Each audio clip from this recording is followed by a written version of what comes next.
buenas prácticas y esos aprendizajes a lo largo de estos años en lo que es el tema de trade marketing puntualmente. Entonces, pues para iniciar, a mí siempre me gusta presentarme. Les agradezco muchísimo ahí que ya adelantaran un poquito de esta parte. Entonces, como bien mencionaban, actualmente soy el director comercial y mercadeo de CIISA. Quizás como CIISA no lo terminan de relacionar, pero CIISA es la empresa madre de la Reo y Belka. Belka es la empresa de food service más grande de Centroamérica, con atención a hoteles y restaurantes en todo lo que es el abastecimiento, con presencia en 5 países, 4 plantas de producción. Y el Arreo es una empresa cárnica principalmente, especializada en el desarrollo de proteínas. Como bien mencionaban y muy rápidamente, tal vez para no volver a repetir, he tenido un camino que me ha llevado por Coca-Cola FEMSA, donde tuve la oportunidad de trabajar viviendo todo Centroamérica, viviendo en Panamá puntualmente y en Costa Rica. Tuve la oportunidad de trabajar también en Unilever, viendo Centroamérica, viviendo en El Salvador puntualmente y obviamente aquí en Costa Rica también. Y tuve la oportunidad también de estar en Coca-Cola Company. Recuerden que FEMSA es el embotellador, Coca-Cola Company es el dueño de las marcas, como gerente de estrategia de canales y shopper marketing para todo Latin Center, que conforma 23 países. La mayoría de esas posiciones siempre he tenido la oportunidad de ya sea desarrollar el cargo de gerente de trade marketing o estar muy involucrado con trade marketing o ser un usuario directo desde el área comercial en las distintas estrategias y las distintas herramientas que trade marketing nos proporciona y los beneficios que nos puede traer. En educación, muy rápidamente les comento, soy egresado de mercadeo, administración de empresas con énfasis en mercadeo. Tengo una especialidad en negociación, en bolsa y una maestría en diseño de interacción.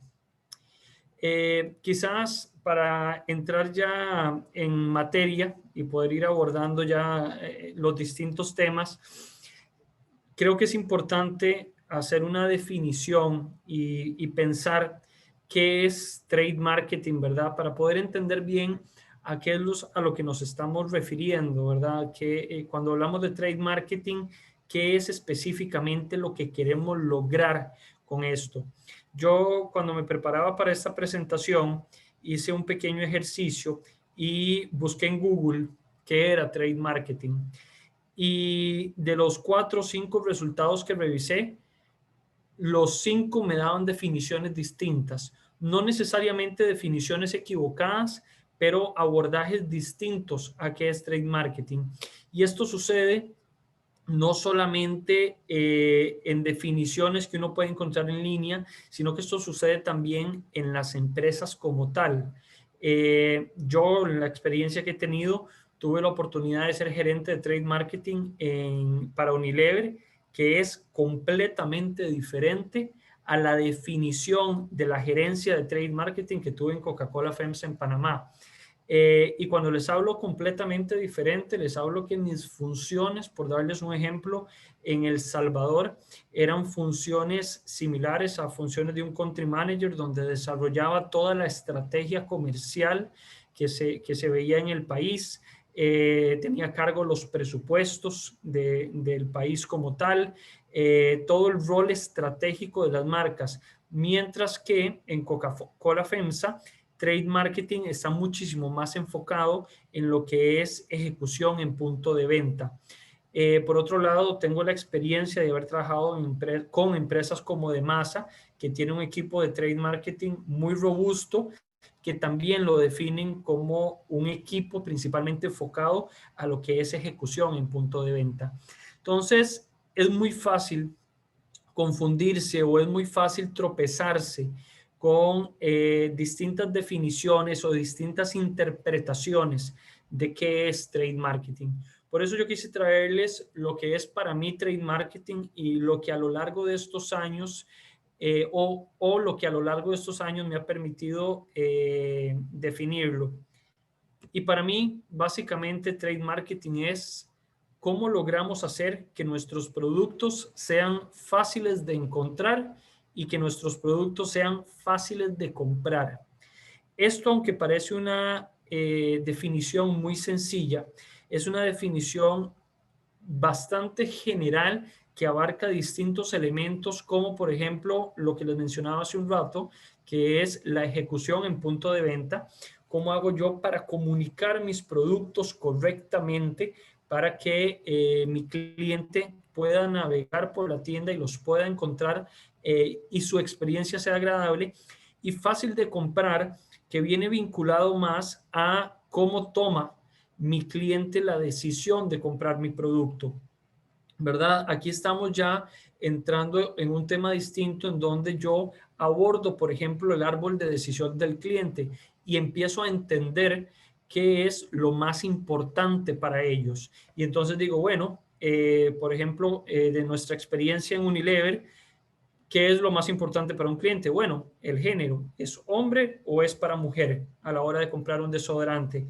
Listo, ya una vez que define eso, bueno, ¿cuál es el siguiente? El aplicador.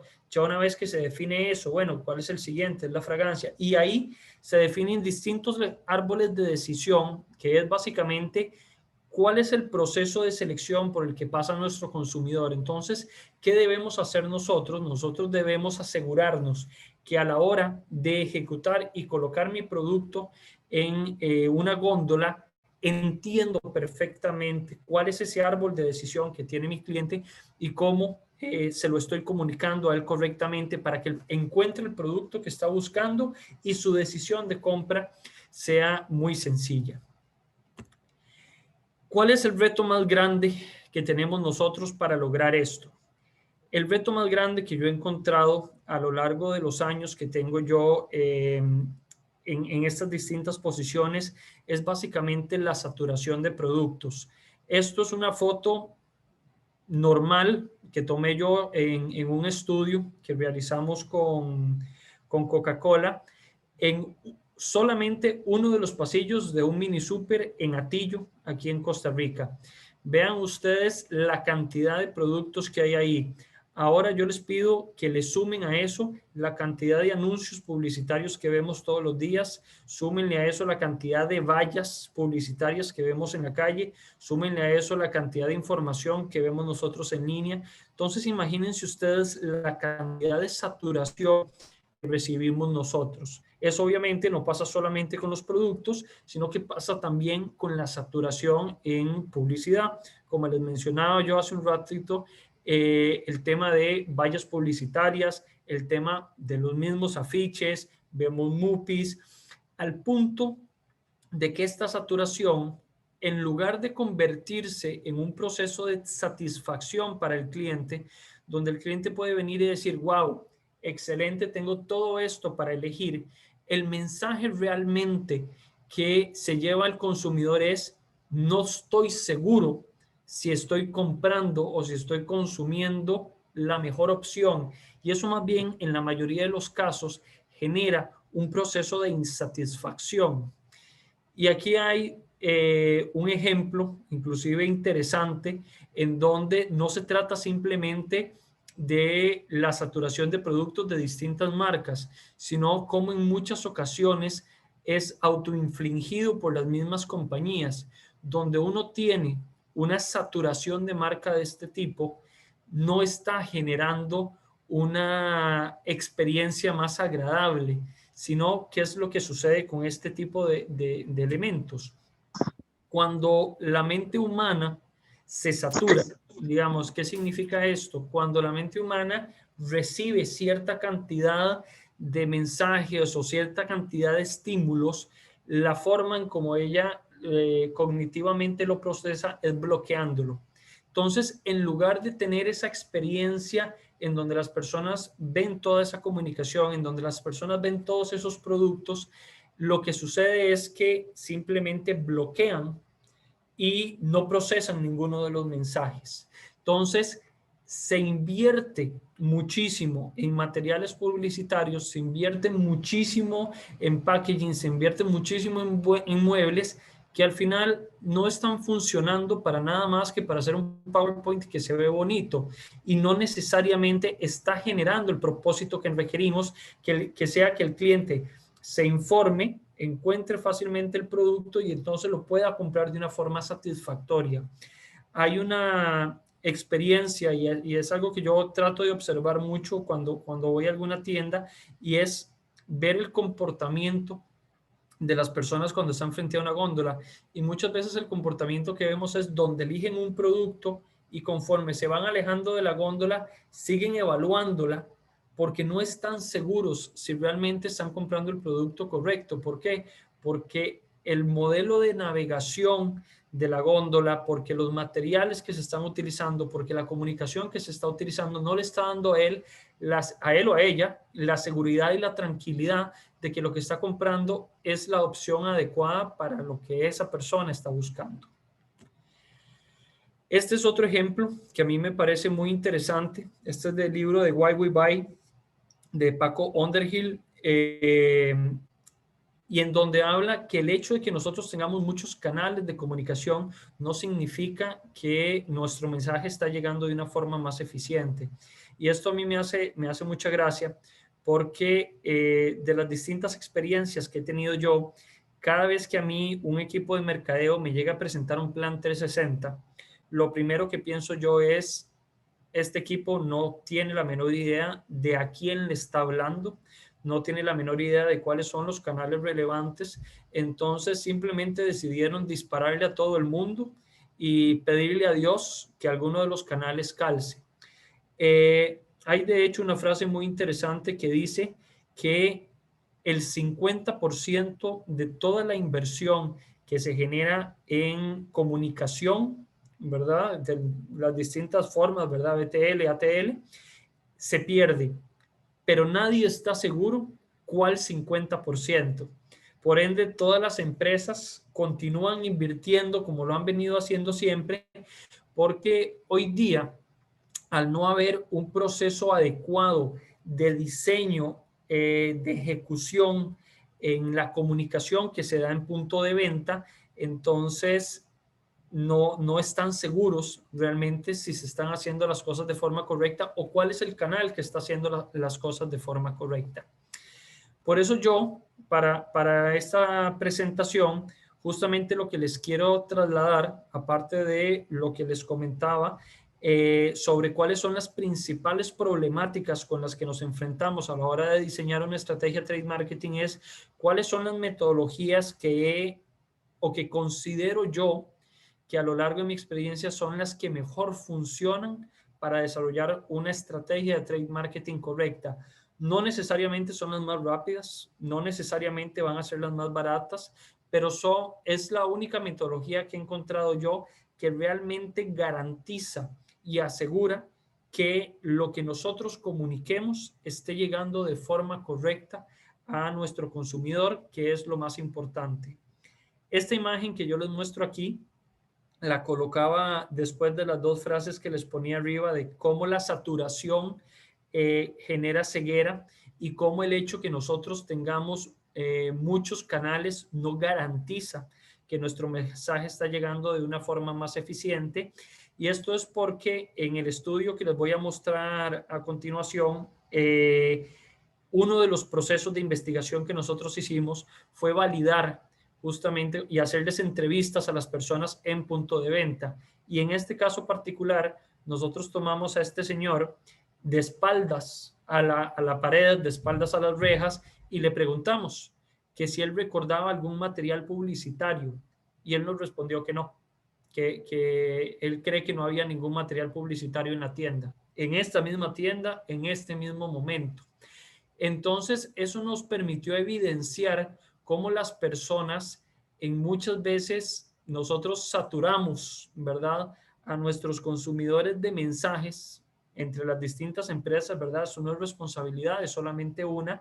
Y en lugar de estar generando mensajes más eficientes, en lugar de estar generando comunicación adecuada, de alguna forma estamos únicamente gastando recursos innecesariamente y no estamos logrando darle a nuestros clientes la experiencia de consumo que ellos están buscando. ¿Qué solución he encontrado yo para poder diseñar una estrategia adecuada? Para mí ha sido el Human Centered Design, que ha sido básicamente el diseño de las estrategias enfocándonos totalmente en las necesidades que tienen cada uno de nuestros consumidores y no solamente la necesidad que ellos nos comunican, sino entendiendo su comportamiento y entendiendo inclusive lo que ellos no nos dicen. Esta es una definición bastante gráfica de cómo es un proceso de diseño. Por eso les mencionaba yo hace un rato, un proceso como estos no es el proceso más rápido, no es el proceso más barato, pero al final del camino nos permite tener una confianza y una seguridad de que lo que estamos haciendo nosotros responde de la mejor forma a las necesidades de cada uno de nuestros clientes. El proceso inicia siempre por la investigación. Esto, como les cuento, es una investigación que realicé yo con un grupo de colegas. Esta investigación la hicimos nosotros en Atillo, en Costa Rica, en un canal específico que era autoservicio. Autoservicio de canal off-premise es básicamente las tiendas de conveniencia que no son de cadena, que nosotros vemos en la calle, lo que normalmente nosotros llamaríamos un chinito. Y lo que quisimos fue ir a entender cuál es la forma correcta de comunicar o cómo deberíamos nosotros comunicar correctamente para que los mensajes, para que la navegación desde el punto de venta, para que la satisfacción de compra, para que la decisión de compra se hiciera de forma correcta o que de nuestros distintos clientes quedaran satisfechos con la decisión de compra que realizaron. Como les mencionaba, ¿con qué iniciamos nosotros? Nosotros iniciamos con el proceso de investigación y aquí yo no les voy a mostrar todas las distintas metodologías que utilizamos, sino que les quise mostrar únicamente las metodologías que hicimos de gratis, ¿verdad? ¿Por qué? Porque muchas veces cuando uno ve un proceso como este o cuando ve uno la complejidad de procesos como este, uno tiende a confundirse y a creer que esto solo se puede lograr a través de la contratación de una empresa que nos va a cobrar $25,000 por hacer un estudio o es un proceso que toma X cantidad de tiempo. Y la verdad que justamente basado en eso, que es parte con lo que me he encontrado yo también en mi carrera, quise mostrarles cosas que podemos hacer nosotros mismos y donde nosotros no necesitamos más que nuestra propia capacidad de observación para poder evaluar los comportamientos de las personas y poder tomar decisiones adecuadas. Porque ¿con qué nos vamos a encontrar nosotros en nuestras distintas carreras? Nos vamos a encontrar que no todas las empresas, que no todos los negocios, que no todos los emprendimientos tienen la capacidad para estar invirtiendo en estudios, para estar invirtiendo en terceros. Y muchas veces nos va a tocar a nosotros salir a la calle, ensuciarnos las manos y poder nosotros de alguna forma definir los insights que nos van a permitir tomar las decisiones correctas a la hora de ejecutar o a la hora de implementar una estrategia. Entonces, aquí les quería compartir dos de las metodologías que utilizamos. Una fue un heat map en donde estuvimos viendo cómo es el comportamiento de las distintas personas en las tiendas, cuáles son las áreas que más visitan, cuáles áreas visitan primero, cuál es el flujo que tienen. Inclusive esto se abre en distintos niveles que tal vez aquí no estoy mostrando, pero nosotros evaluamos cómo es el comportamiento antes de comprar, cómo es el comportamiento después de comprar, cómo es el comportamiento dependiendo del tipo de consumidor, cómo es el comportamiento dependiendo del tipo de producto que lleva. Y eso entonces nos permite a nosotros empezar a hacer un mapeo de esas zonas calientes o esas zonas importantes que tiene cada una de las tiendas. Porque muy probablemente si ustedes se meten hoy en línea y buscan estrategias de trade marketing, les van a hablar a ustedes de la teoría de los 10 metros, 5 metros, 3 metros y en la góndola, de cómo le tienen que ir comunicando. Algo que a mí me hace mucha gracia, por ejemplo, es cuando yo veo que la gente invierte en stickers de piso, o cuando la gente invierte en los detectores de metal al inicio de los supermercados. Yo les podría probablemente preguntar a las 147 personas que vi hace un rato, 146, ya perdí la atención de uno, de las 146 personas que hay conectadas, y probablemente de las 146 personas, la minoría me van a decir, ah, sí, yo me acuerdo la última vez que fui a Walmart o a cualquier otra tienda, qué era lo que había en esos detectores de metal. Algunos incluso me dirán, ¿hay detectores de metal? ¿Verdad? ¿Por qué? Porque cuando uno analiza realmente el comportamiento de la persona, uno se va dando cuenta que, por ejemplo, cuando una persona entra a una tienda, está viendo hacia el horizonte, está haciendo un mapeo de la tienda, no en el lugar donde está parado, sino 6, 7 metros hacia adelante. Entonces, ahí empieza uno incluso a evaluar cuáles de estos materiales simplemente están ahí porque se vieron bonitos, porque me dieron la oportunidad de comprarlo y probablemente en una presentación se van a ver bien, pero no necesariamente son materiales que están ayudando en nada a nuestros clientes a tomar una decisión de compra adecuada. Luego, el Five Senses Evaluation. Esta es una prueba que a mí me gusta muchísimo, porque esta prueba lo que se hace es, se replica el proceso de compra de un consumidor y se evalúa cómo utiliza los sentidos, ¿verdad? Se evalúa cuál es el sentido que más se estimula y el sentido que menos se estimula. Y si nosotros conectamos eso con el tipo de producto que tenemos, puede dar resultados sumamente interesantes. Yo les voy a dar el ejemplo de Coca-Cola, que es sobre el estudio este que hicimos, en donde, como ustedes vieron en los distintos puntos de venta que les mostré, la vista es el sentido que más se estimula. Luego el tacto, ¿verdad? Yo abro la nevera y toco si la botella está fría, o cuando yo voy a un mini súper y compro unas papitas, toco la bolsa a ver si se sienten más o menos enteras las papitas o no. Pero vean qué interesante que cuando nosotros entrevistábamos a la gente, y eso lo vamos a ver un poquito más adelante, cuando nosotros entrevistábamos a la gente, la principal razón por la que compra Coca-Cola, o una de las principales razones por las que compra Coca-Cola, es por el sabor. Y resulta que el gusto es el sentido que menos estimulamos en el proceso de compra. Entonces ahí es donde nosotros de alguna forma podríamos empezar a pensar en un espacio sumamente fértil, en un espacio sumamente interesante donde decimos, bueno, si la gente por la principal razón que compra Coca-Cola es por el gusto, es por lo que sabe, ¿cómo podemos entonces en el punto de venta motivar la compra a través del gusto? Y vuelvo a los ejemplos de Unilever porque es interesante. En Estados Unidos, el desodorante, una de las principales, si recuerdan, hablábamos del árbol de decisión, una de las principales razones por las que una persona compra desodorante es por la fragancia. Entonces, en Estados Unidos, muchas de las cajas tienen una característica, porque a falta de una mejor palabra, que es un scratch and smell, que es literalmente un rascahuele. Entonces, eso permite que uno, rascando la caja en un espacio específico, pueda oler la fragancia que tiene el desodorante y que de esa forma, esa fragancia influya en si es o no el producto que queremos comprar. Porque imagínense un desodorante cerrado en la tienda, ¿cómo hago yo para saber si es el que quiero comprar? Yo creo que todos aquí es probable que hayamos visto a alguien disparando un desodorante en la mitad de un pasillo. Es una forma, pero no necesariamente la correcta.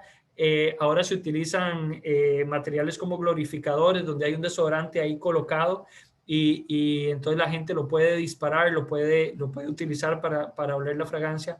Pero este es un ejemplo perfecto de cómo tenemos que pensar más allá de simplemente saturar la vista, como pasa en la mayoría de los casos, y empezar a pensar en según las características de nuestros productos, según cómo cada uno de nuestros clientes compra o toma la decisión, cómo debemos estimular los distintos sentidos para llegar ahí.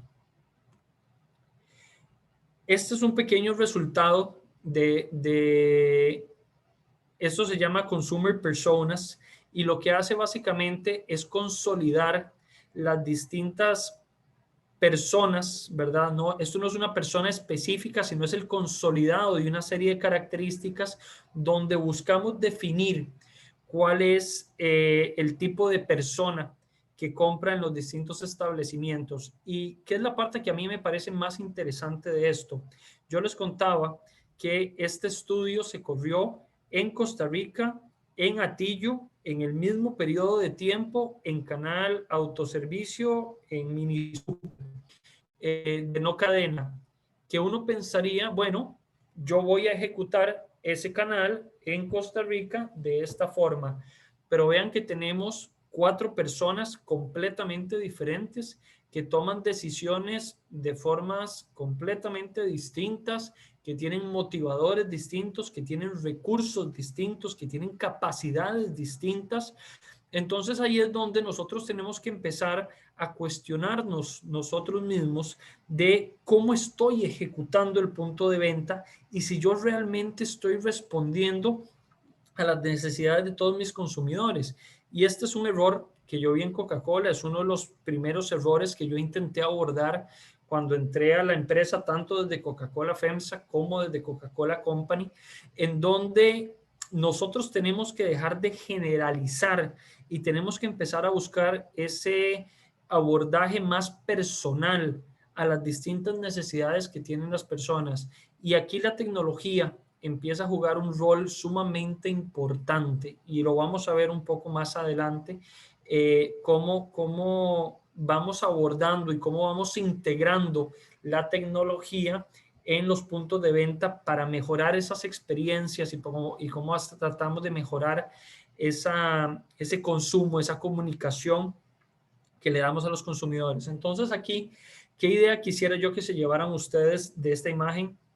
Vean como en un país tan pequeño como Costa Rica, como en una zona tan pequeña como Atillo, en un canal tan específico, en una marca tan específica, y tenemos el comportamiento de 4 personas completamente diferentes, ¿verdad? Y cómo entonces hay que responder a los motivadores y a las capacidades de cada una de estas personas.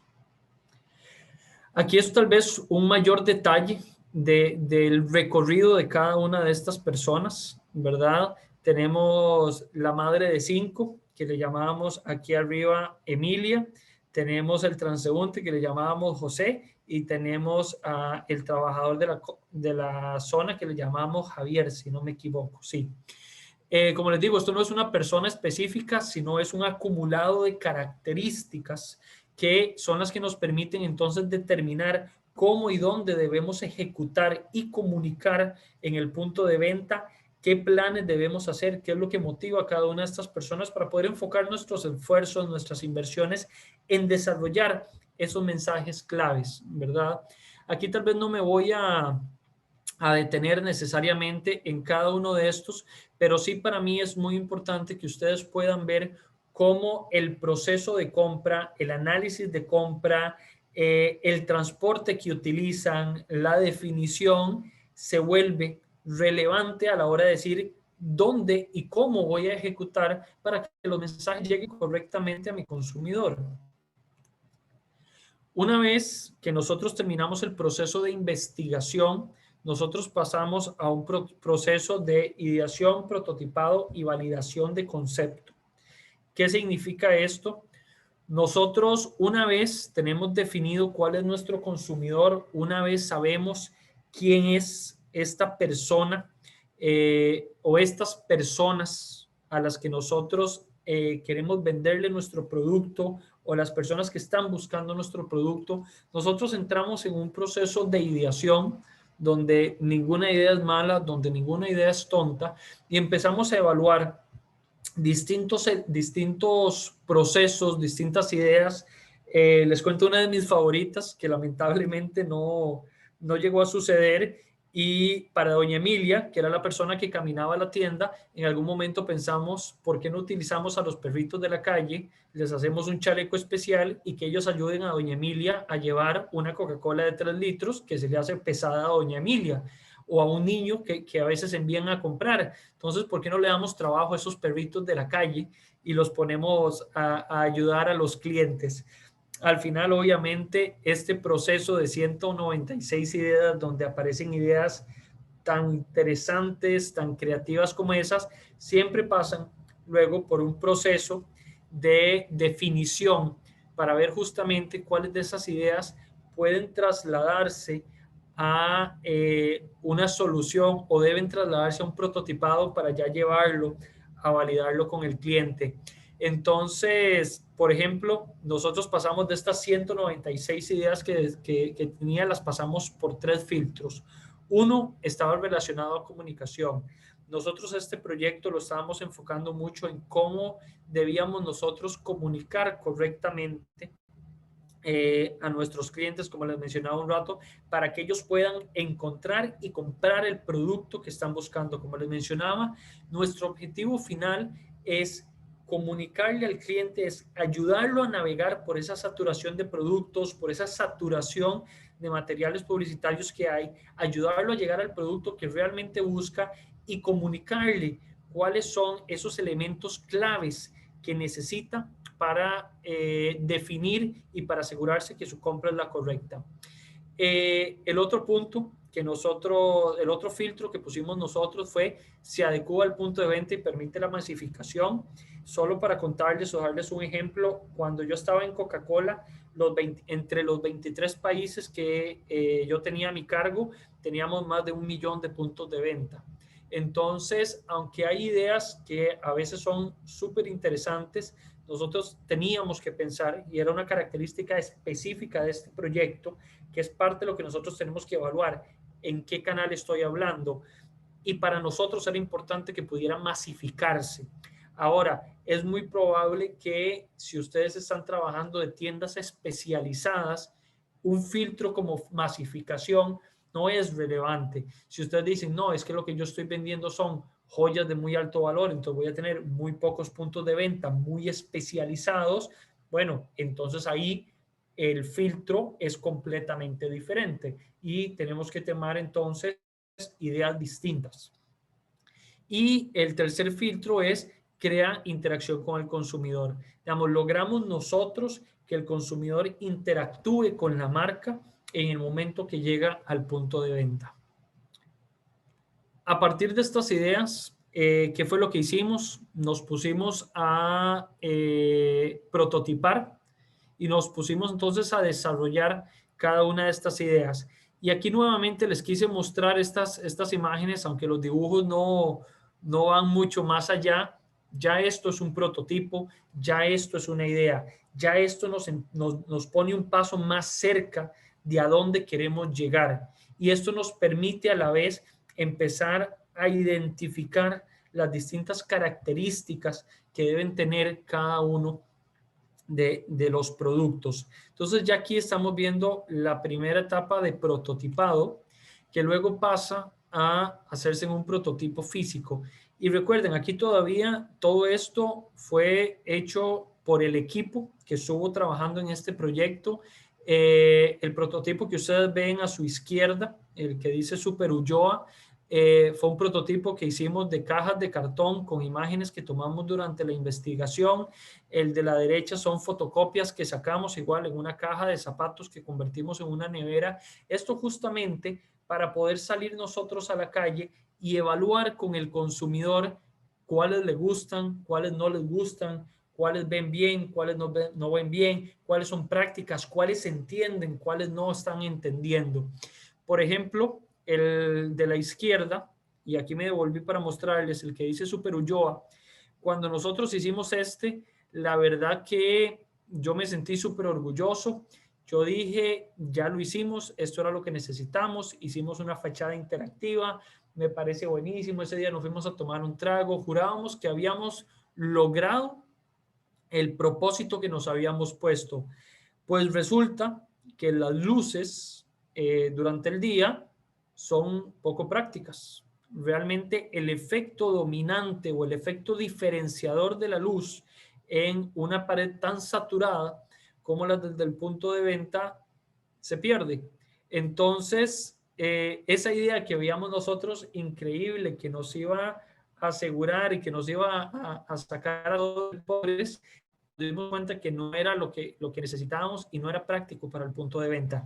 Por eso es que es sumamente importante hacer esta validación de concepto con el cliente, porque nuevamente ustedes pueden venir y decir, yo tengo la idea para hacer un mueble donde voy a exhibir el producto de forma espectacular y se va a ver chivísima y va a ser altísimo y la gente lo va a poder ver a 200 metros de la tienda. Pero ¿y si llego y no alcanzo el producto? ¿De qué me sirve? Si llego y no me comunica nada, ok, lo puedo ver desde la entrada, pero ya cuando estoy cerca lo pierdo de vista. Entonces, ¿funciona realmente? ¿Cumple mi propósito realmente? ¿O simplemente se ve lindo en mi imaginación?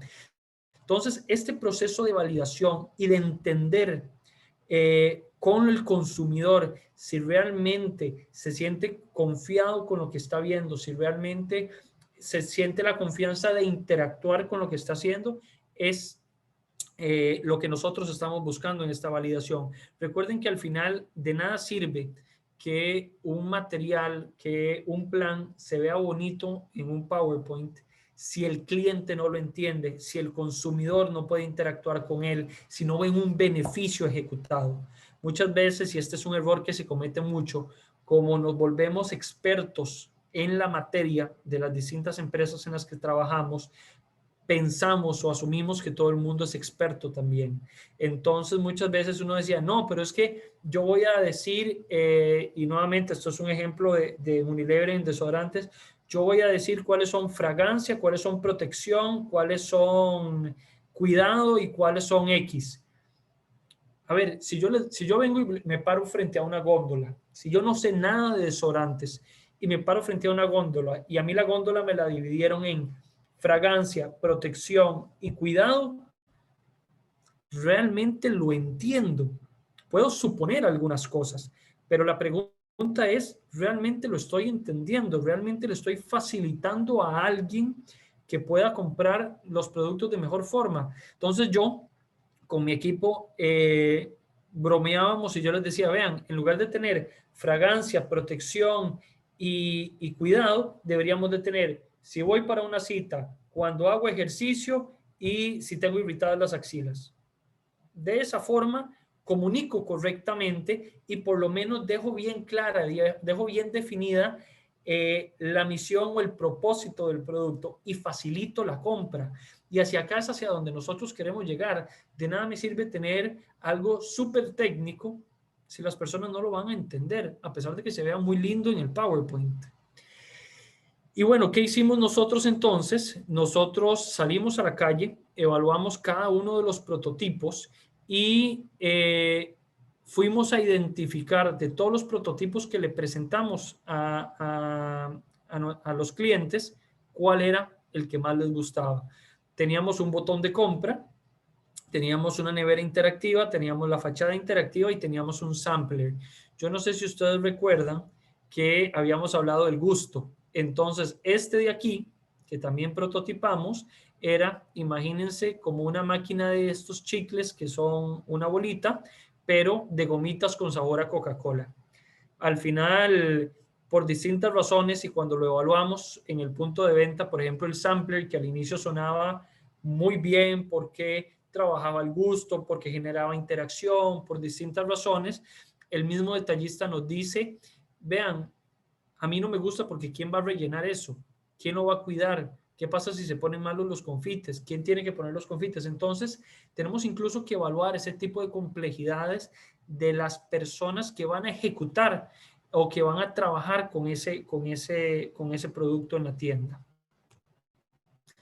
Finalmente, como ustedes vieron aquí, la nevera interactiva fue la que logró el mejor puntaje. Entonces, esto pasó a un prototipo todavía un poco más avanzado. En ese prototipo que fuimos a buscar nosotros, cómo ya interactuaban las personas con el prototipo, si se sentían confiados, si los intimidaba. De hecho, hay un fenómeno interesante. Este es un caso que hay de las tiendas Monge. Yo no sé si alguno de ustedes recordará, hace un tiempo Tienda Monge sacó un formato de tienda que se llamaba Tienda Play. Era una tienda sumamente bonita, grande, limpia, con lo último en tecnología, que no era más caro, simplemente un proceso o era una experiencia de compra diferente.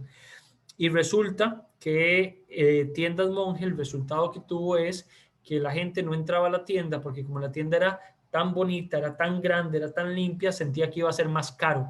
Entonces la gente no iba a las tiendas Play. Y por eso todas las tiendas Monge vienen de regreso y ahora todas se llaman Monge. Eliminaron completamente ese concepto de tienda Play.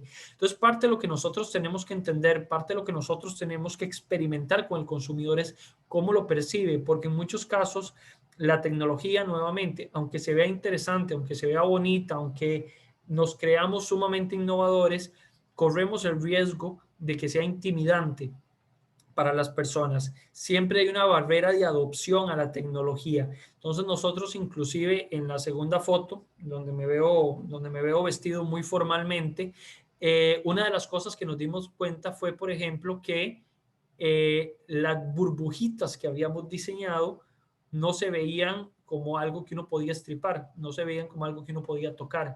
Entonces no nos funcionaba porque entonces las personas no reaccionaban a la interacción con la pantalla. Justamente a través de esto fue que creamos nosotros un flujo de usuario para la nevera pensando 100% en las distintas razones por las cuales las personas compran. Entonces, ¿qué hicimos con esto? Eliminamos el ruido de tener un montón de productos en la nevera, eliminamos el ruido que hay dentro de la tienda y aprovechamos, si ustedes se dan cuenta, un espacio blanco. Si ustedes se dan cuenta, lo que nosotros tenemos en la pantalla es una imagen sumamente limpia. No metimos más de 6 elementos. Ya 6 elementos es exagerando la cantidad de elementos que uno puede tener en un afiche. De hecho, un afiche de los que se pegan afuera de un punto de venta no debería de tener más de 3 elementos y no debería de tener más de 7 palabras. Solamente para que se den una idea de lo delicado que es el equilibrio de la saturación, un material POP no debe tener más de 7 palabras en español, 5 palabras en inglés y no debería de tener más de 3 elementos. Entonces, es sumamente delicado no caer en estos errores de voy a hacer entonces una marimba de productos y voy a meter 40 productos en un solo material para aprovecharlo, porque más bien lo desaprovechaste. Entonces, justamente utilizamos estos principios de diseño para diseñar la mejor interacción con el producto y poder entonces ubicar al consumidor en cuál es el producto que mejor convenía para lo que estaba buscando. Si estoy buscando un producto que me ayude a mi economía, ¿por qué? Porque, como por ejemplo, doña Emilia no compra para ella, doña Emilia compra para toda su familia. Entonces, doña Emilia piensa en la economía. Entonces, ¿qué producto lo lleva ahí? Si es la persona que va de paso, que lo está buscando es hidratarse únicamente, entonces es algo diferente. Y así, con cada una de las principales razones o los principales motivadores de compra que nos dan los consumidores, justamente para llegar a ese producto final que nosotros estábamos buscando, donde pudiéramos romper el ruido que hay en la tienda, donde pudiéramos guiar al consumidor, donde pudiéramos interactuar con el consumidor y darles a ellos justamente esa experiencia y esa seguridad de que están comprando el producto diseñado justamente para suplir esa necesidad que tienen ellos. Y bueno, esta era la presentación que yo tenía para ustedes. Quise dejar, estoy aquí pendiente del tiempo, quise dejar 10 minutos de la hora que me habían comentado que teníamos, en caso de que tuvieran alguna pregunta o quisieran aclarar alguna duda sobre el tema. Una aclaración quizás muy rápida.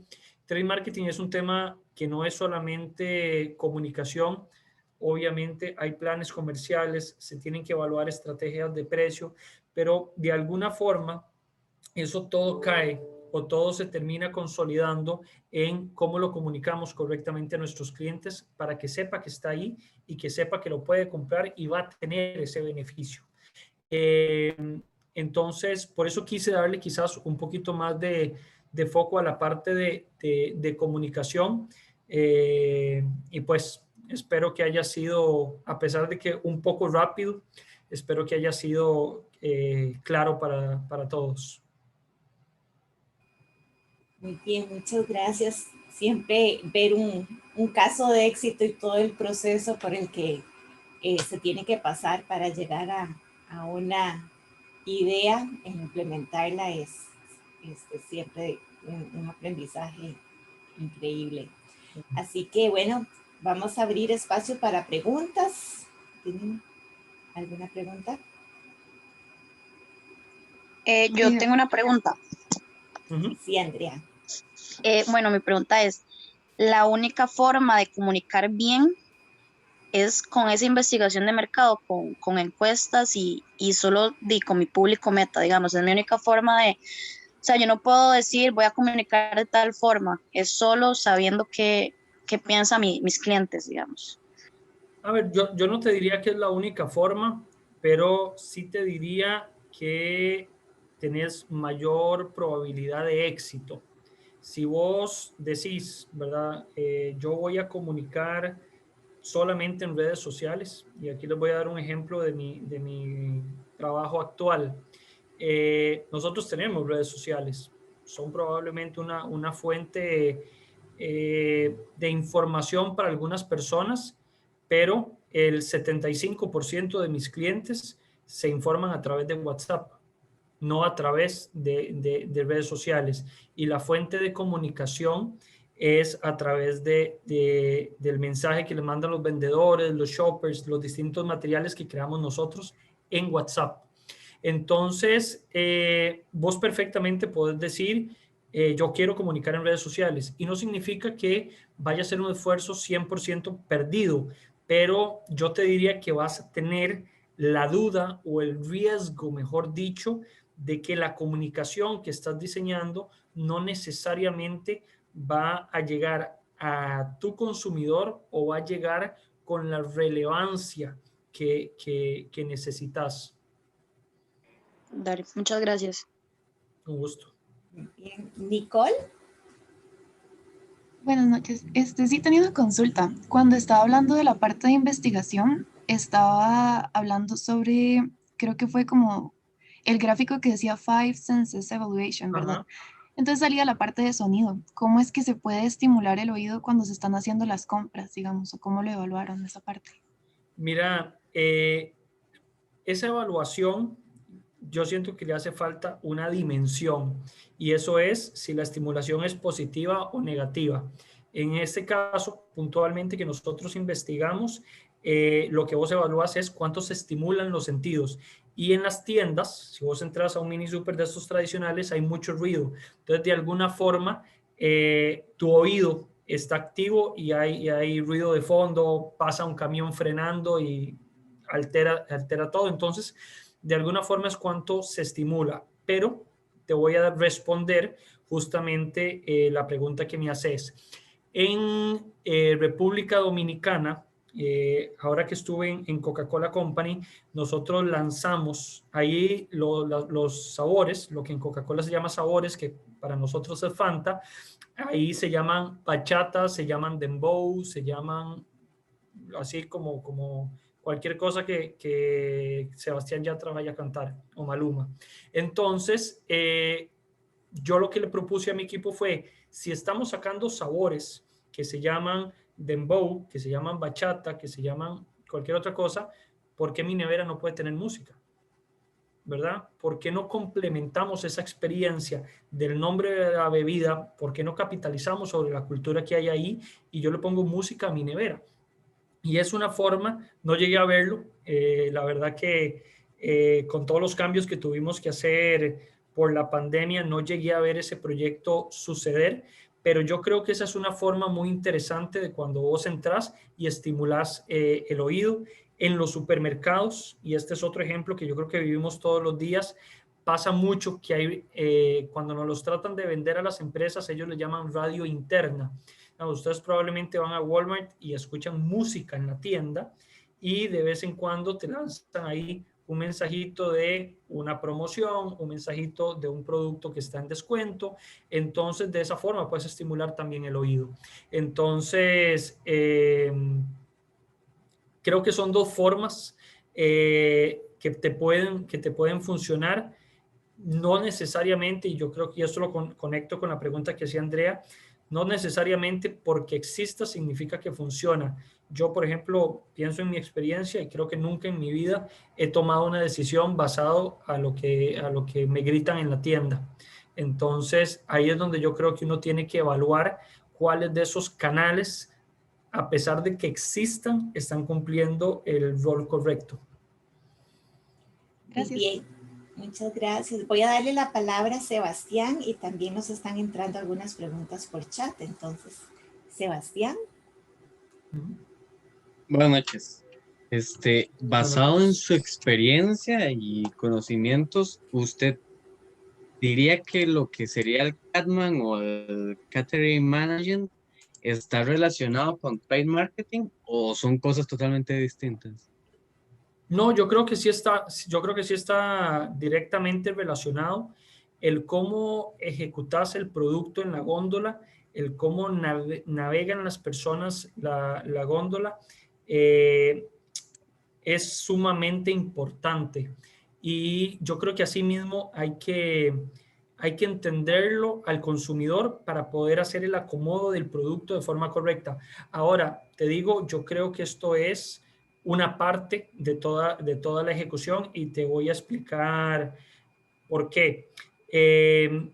Si ustedes vienen y ustedes acomodan el producto todo, aquí y recuerdo un caso que teníamos nosotros de mayonesas cuando yo estaba en Unilever, donde el estudio de mercado nos decía a nosotros que los consumidores compran por el tipo de mayonesa, si es limón, si es regular, si es light, etcétera. Pero la tienda decidió acomodar por bloques de marca y la verdad que se volvió sumamente confuso, se volvió un proceso donde el consumidor de alguna forma se perdía, tenías mini bloques, entonces yo creo que es sumamente importante, pero de igual forma tiene que responder a cómo consume o cuál es el motivador de compra de cada una de las personas. Muy bien. Gracias. Tenemos una pregunta en el chat, que se habló de la importancia como de personalizar tal vez el mensaje en Coca-Cola. Sin embargo, ya la idea de implementar la idea propiamente, ya es una idea que va un poquito más a aplicarse a la masa, ¿verdad? Entonces, ¿cómo se hace ese balance entre querer hacer algo personalizado, pero implementarlo un poco más masificado? Yo creo que el punto clave, y aquí voy a mezclar trade marketing quizás con otros elementos, un poquito más de inteligencia de negocios. Entonces divido mi respuesta en dos partes. Uno, creo que es identificar el consumidor. ¿Qué consumidores están llegando ahí? Uno puede personalizar, y personalizar no significa que para cada persona va a haber algo diferente. Yo creo que la tecnología nos va a permitir llegar ahí eventualmente a través de tecnologías como reconocimiento facial. Eventualmente vamos a poder llegar casi que a un nivel de personalización uno a uno. De hecho, yo no tengo una teoría, creo que es un hecho, y es que todas las empresas hoy son empresas de tecnología. Domino's tiene una definición muy interesante que ellos dicen que ellos son una empresa de tecnología que happens to sell pizzas, ¿verdad? Es una empresa de tecnologías que de casualidad vende pizza, y uno lo ve en cómo ellos han invertido en deliveries autónomos, deliveries a través de drones. McDonald's incluso recientemente acaba de comprar una empresa de inteligencia artificial justamente para que en función a tu récord de navegación, para que en función a tus compras históricas, la recomendación que se te haga en las distintas pantallas que ha instalado en los restaurantes sea acorde a lo que vos estás buscando. Entonces, yo creo que la tecnología, ¿verdad? Creo que la respuesta es la tecnología nos va a permitir llegar a ese nivel de personalización uno a uno. Ahora, antes de eso, y antes de que lleguemos ahí, lo primero que tenemos que hacer es definir bien qué tipo de consumidor está llegando a nuestra tienda, porque una personalización puede ser también que yo enfoco la comunicación a las necesidades del tipo de consumidor que entra. No importa que se llame Andrea, Nicole o Sebastián. Si ellos tienen una necesidad que se cumple de forma X, Y o Z, entonces yo enfoco mi comunicación hacia dejar muy claro qué productos y cómo suplen esa necesidad. Y el otro punto, ¿verdad? Entonces creo que la clave uno es identificar muy bien el consumidor que llega a esos puntos de venta para poder ajustar dependiendo del tipo de consumidor cómo comunicamos. Ya eso es un nivel de personalización. Y el otro punto, que aquí yo te lo mezclaría más con un tema de inteligencia de negocios, es tal vez vos no necesitas personalizar todas tus tiendas, ni masificar al 100%. Todas las empresas tienen un nivel de concentración de clientes y por eso existen los famosos ABC o los famosos clientes oro, plata, bronce. Entonces, dependiendo del potencial y dependiendo de dónde está tu principal oportunidad de negocio, puedes enfocar la personalización en ese nicho donde necesitas desarrollar un poco más.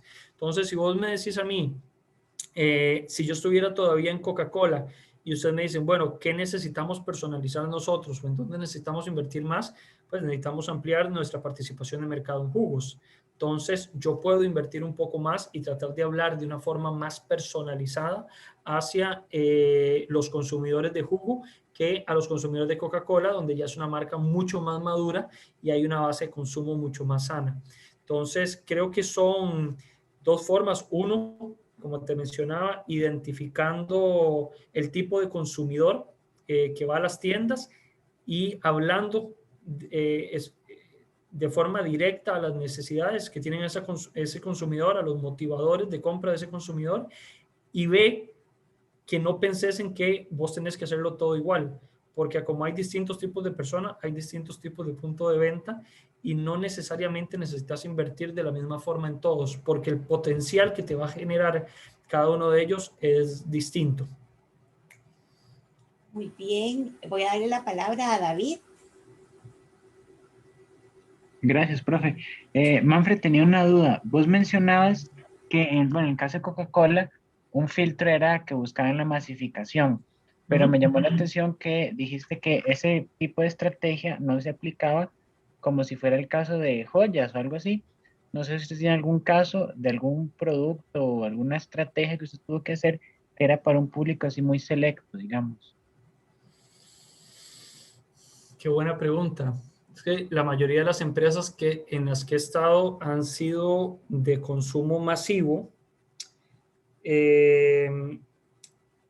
Entonces estoy pensando, tal vez no necesariamente un caso que haya desarrollado yo, sino algún otro tipo de caso. Ahora, en este momento no se me ocurre uno, pero lo que sí te puedo decir es que la gran diferencia va a estar en el costo de implementación. Cuando vos tenés un punto de venta, bueno, yo creo que sí, ya me acordé de uno.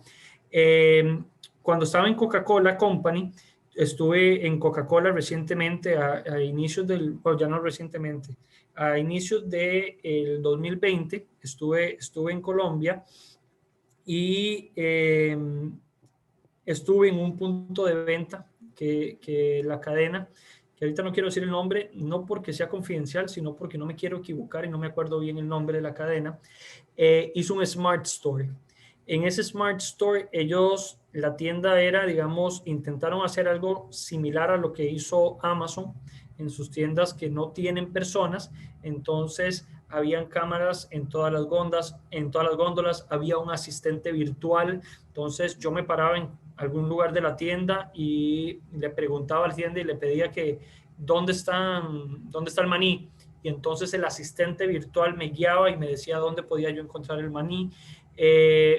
Me iba obviamente sin utilizar efectivo y sin pasar por una caja, sino que todo era 100% autoservicio. Entonces, Una experiencia que tuve yo fue en esa tienda, que era una tienda inteligente, que era una tienda donde se le invirtió mucho, pero ¿por qué? Porque uno necesita replicar eso 1.000.000 de veces, necesita replicar eso 3, 4 veces. Entonces, realmente la diferenciación va a ser, ¿necesitas que tu comunicación y tu innovación cueste $1 o necesitas que tu innovación y tu ejecución pueda llegar a costar $25.000? ¿Por qué? Porque no necesitas replicarlo 1.000.000 de veces, que yo les voy a decir, y Juliana, que tiene mucha experiencia también en consumo masivo, lo sabe.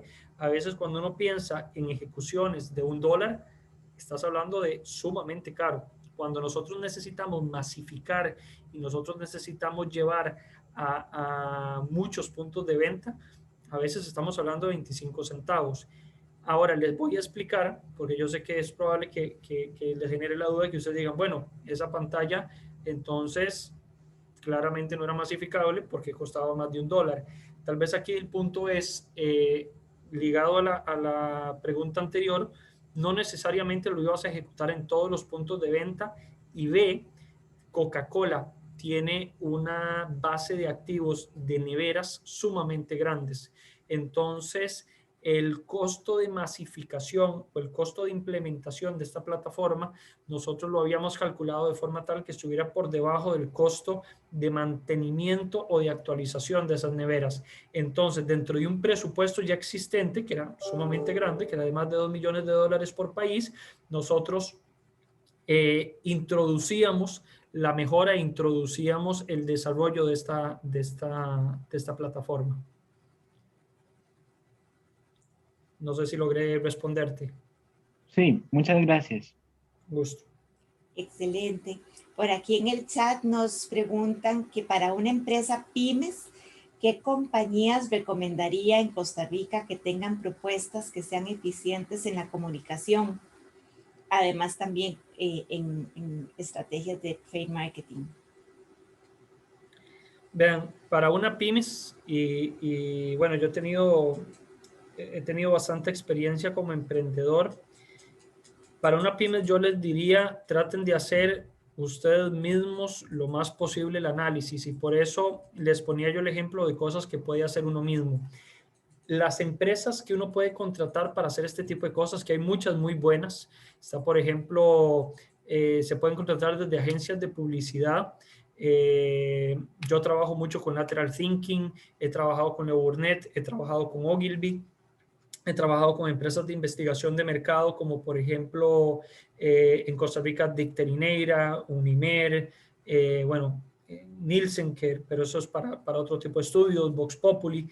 Digamos, hay muchas empresas con las que uno puede trabajar, pero yo les voy a decir que estresar una pymes pagando $2.700, $5.000, dependiendo de la magnitud del estudio y de la magnitud del trabajo que ustedes necesiten, cuando es algo que creo que se puede hacer hecho por uno mismo y que nos va a ayudar inclusive a definir mejor el tipo de usuario y a validar y hacer una validación de concepto de nuestra propia idea de negocio, yo los invitaría más a que lo prueben ustedes mismos. Creo que la experiencia de hacerlo uno les va a ayudar inclusive a validar, como les menciono, su propia idea de negocio y estar seguros si la forma en como lo están planteando realmente es lo correcto, porque si no, muchas veces termina uno pagando por un estudio de mercado, termina uno pagando por una estrategia de comunicación que no necesariamente responde a lo que uno tenía visualizado. Hay muy buenas agencias, como les digo. Yo he trabajado con Leo Burnett, creo que Leo Burnett es de las mejores, ahora también de las más grandes, es de las más caras. Pequeñas he trabajado con Lateral Thinking, que ha dado un buen resultado. Pero como les digo, si quieren realmente estar seguros y están en ese proceso de construcción de su empresa, hagan ustedes el estudio, identifiquen muy bien ustedes al consumidor, y una vez lo tengan ya definido, va a ser muchísimo más fácil incluso definir qué tipo de empresa, porque el otro factor que hay que tomar en cuenta es que no todas las agencias y no todas las empresas tienen el mismo nivel de especialización. Lateral Thinking, que es con la que yo trabajo, se especializa mucho en la parte digital. No necesariamente es tan buena en punto de venta. Lo que pasa es que yo en este momento en la empresa no tenemos puntos de venta. Entonces, el tipo de comunicación que estamos manejando es digital. Con Coca-Cola manejábamos Leo Burnett, que tenía un expertise muy fuerte en la parte de shopper marketing.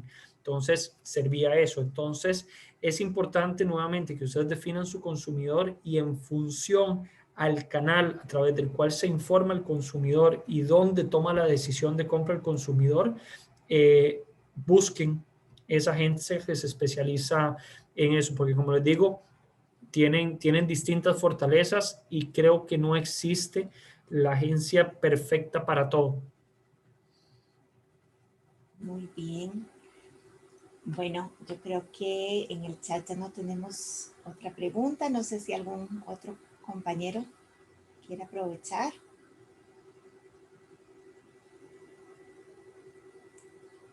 Creo que estamos.